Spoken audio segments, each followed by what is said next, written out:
Rewa police पर एक बार फिर सवाल खड़े हुए हैं। बता दें कि मनगवा थाना क्षेत्र अंतर्गत पति द्वारा कुल्हाड़ी से काटकर अपनी पत्नी की हत्या की गई थी। इस जघन्य अपराध के मामले में कोर्ट से आरोपी को जमानत मिलने पर अधिवक्ता सहित पीड़ित पक्ष ने पुलिस पर लापरवाही का बड़ा आरोप लगाया है। आरोप है कि हत्या के अपराध में तय समयावधि में पुलिस ने चार्जशीट नहीं पेश की, जिसके चलते आरोपी को लाभ मिला और उसे जमानत मिल गई। इसके साथ ही बताया गया कि आरोपी को जमानत मिलने के ठीक दूसरे ही दिन पुलिस द्वारा मामले की चार्जशीट भी कोर्ट में पेश कर दी गई। हालांकि इस मामले में पुलिस की चूक कही या फिर कलम का खेल, यह तो पुलिस ही बता सकती है, लेकिन पीड़ित पक्ष की ओर से पैरवी कर रहे अधिवक्ता सहित पीड़ित पक्ष ने पुलिस पर आरोपी पक्ष को लाभ पहुंचाने का आरोप लगाया है। हम आपको बता दें कि मनगवा थाना क्षेत्र में 3 माह पूर्व पति द्वारा कुल्हाड़ी से काटकर पत्नी की हत्या की गई थी। अधिवक्ता शशांक सिंह ने बताया कि पुलिस ने इस मामले में मृतिका के पति सहित सास और ससुर को आरोपी बनाया था, जिसमें 2 आरोपी पति और ससुर को दूसरे ही दिन गिरफ्तार करके जेल में दाखिल किया गया था, जबकि सास को फरार बताया गया। अधिवक्ता के मुताबिक कानून के तहत पुलिस को हत्या के मामले में चार्जशीट 90 दिन के भीतर कोर्ट में पेश करना अनिवार्य है, लेकिन पुलिस ने ऐसा नहीं किया और इसका लाभ आरोपी गढ़ को मिला और उन्हें कोर्ट से जमानत मिल गई।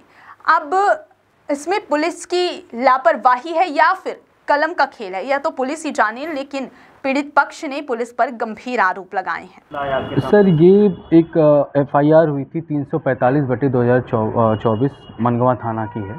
इसमें 21 जुलाई 2024 को एक जघन्य हत्या की गई थी।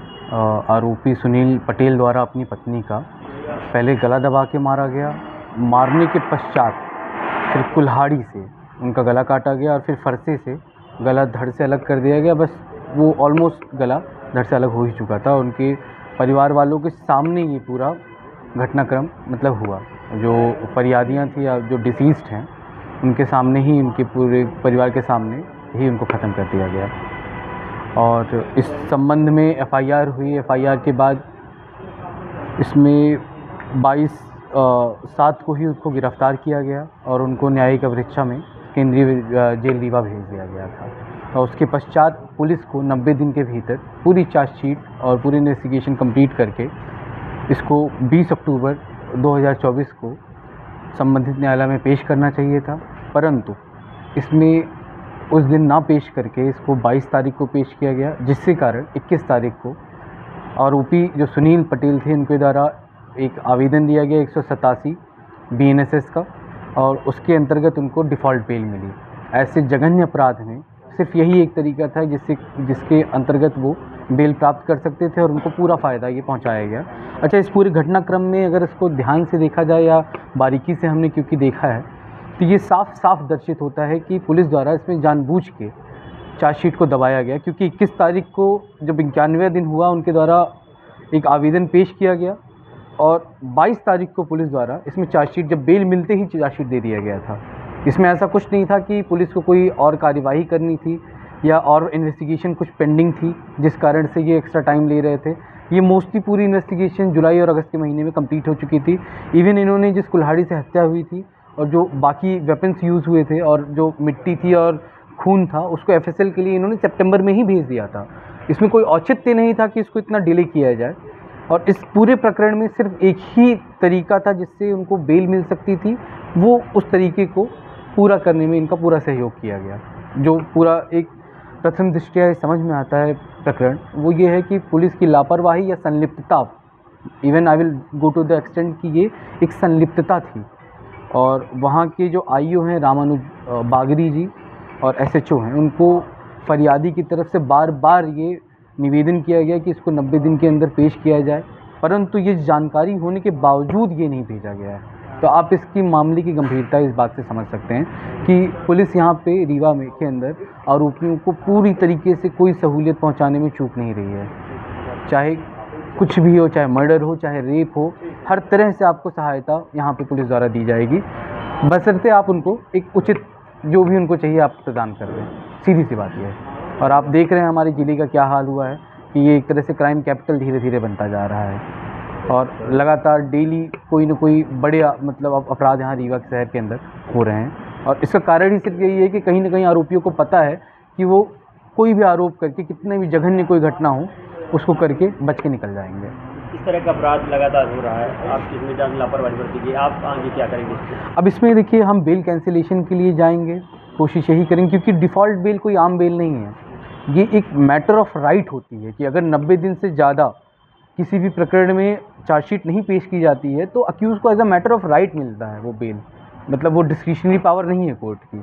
तो अब इसको कैंसिल करवाना भी अपने आप में एक बहुत बड़ा चैलेंज है। अच्छा, चूँकि इसमें जो आरोपी है, आरोपी द्वारा पूरे परिवार को ये चिताया गया था कि इस पूरे प्रकरण के बाद में आप सबको ख़त्म कर दूँगा, मतलब इसमें कोई बचेगा नहीं।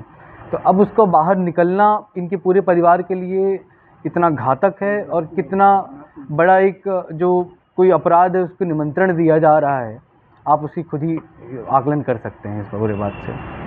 क्या नाम है आपका? शशांक सौरभ सिंह नाम है मेरा, अधिवक्ता यहाँ पे मेरी कोर्ट बैठे। धन्यवाद। मेरा नाम अजीत सिंह पटेल है। जिसकी हत्या हुई है प्रिया सिंह पटेल मेरी बहन है। घटना उसकी दिनांक 21/7/2024 को हुई थी, जो उसके पति द्वारा की गई है। लाठी से गले दबाकर और कुल्हाड़ी से गर्दन काटकर उसकी हत्या की गई है। उसके बाद पुलिस थाने में भी रिपोर्ट की गई। यहाँ हमने एसपी साहब को, आईजी सर को भी आवेदन दिया है, लेकिन उसके बाद भी कोताही बरती गई और पुलिस द्वारा इस मामले की जांच भी हो चुकी थी, लेकिन चालान डायरी न पेश करने के बाद 90 दिन से ओवर करने के बाद 90 दिन से ज़्यादा हो गई तो उसको डिफ़ॉल्ट बेल मिल चुकी है और इस टाइम वो बाहर है और इसकी भी जानकारी हमें नहीं है कि वो कहाँ है। क्या लगता है किसकी लापरवाही है? इसमें पुलिस की पूरी लापरवाही है। हमारे परिवार द्वारा जानकारी हमको मिली है कि उनमें मतलब थाने वाले पैसा भी खाए हैं। कौन से थाने बोल रही है? मनगवा थाना, ग्राम कठेरी बेलवा पैकान की घटना है, मनगवा थाना है। घटना हुई थी उसके बाद जानकारी आपको कैसे लगी कि हत्या कर दी गई है किसी से? हम वहीं गए थे, अपनी भांजी को बुलाने गए थे। वो क्या था, जन्मदिन था भांजी का, तो वो लेके गया था दिनांक 14 को, बोला कि 16 तारीख को हम पहुंचा देंगे और उसके बाद पहुंचाया नहीं गया। तो हम 21 तारीख को गए। जिस प्रकार हम खड़े थे वहीं सामने में ही घटना हुई है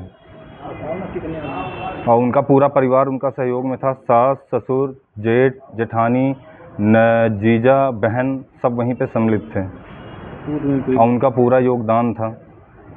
आज किसी से मिले हैं क्या आप? जी, आज मिले हैं। हम एसपी साहब के पास भी गए थे और आईजी सर के पास भी गए थे, लेकिन आईजी सर मिले नहीं हैं। आवेदन दिया गया है। अब क्या चाहते हैं आप? हम चाहते हैं कि इसमें सख्त से सख्त कार्रवाई हो और थाना प्रभारी और एएसआई रामानुज बागरी, जिन्होंने इसमें लापरवाही की, ढिलाई की है चालान न पेश करने पे, तो इनके ऊपर कार्रवाई पूर्ण रूप से की जावे। ननद प्रिया मेरी ननद थी। 21 तारीख को हम लोग अपनी मतलब भांजी को लेने गए थे, तो सुनील कुमार पटेल ने उनको मतलब कुल्हाड़ी से उनके गला काट के हत्या कर दिया है। और हम लोग मतलब पुलिस थाने में मतलब रिपोर्ट भी लिखा है, तो हम लोग का रिपोर्ट एकदम से सही लिखा नहीं गया है।